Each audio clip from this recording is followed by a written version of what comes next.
Clinical trial are research studies that evaluate new ways to improve treatment and quality of life for people with diseases. Clinical trials are an option for all patients to consider results to help develop new drugs, new diagnostic tools, and new clinical procedures. All of the drugs and tools we have today is because of patients volunteered for clinical trial. Every clinical trial has eligibility criteria. Let's say patients may need certain medical conditions to meet criteria of participating in the clinical trial. If not, they are not eligible to participate and could seek other trial that better fits their situation. One needs to understand potential benefit and risk patients may personally benefit from receiving new therapies or procedures. They receive close supervision from clinical staff. At times, cost of drugs or testing is free or waived. Patients may also be part of research and help 1,000 other future patients.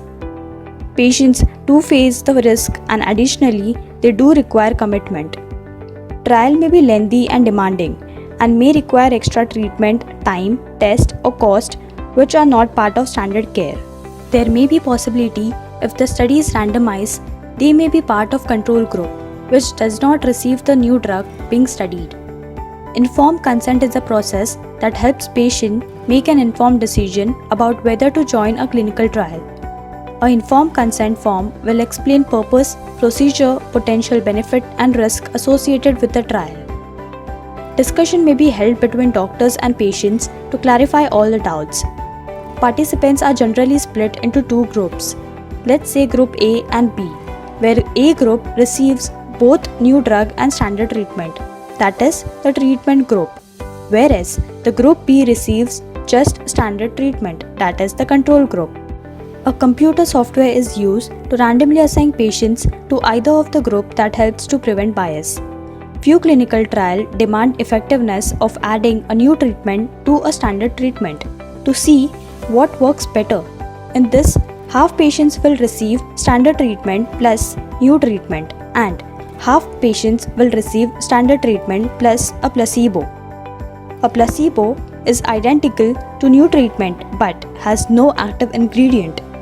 This type of studies are often blinded, which means one or more parties involved in the trial do not know which patients have been assigned to which treatment.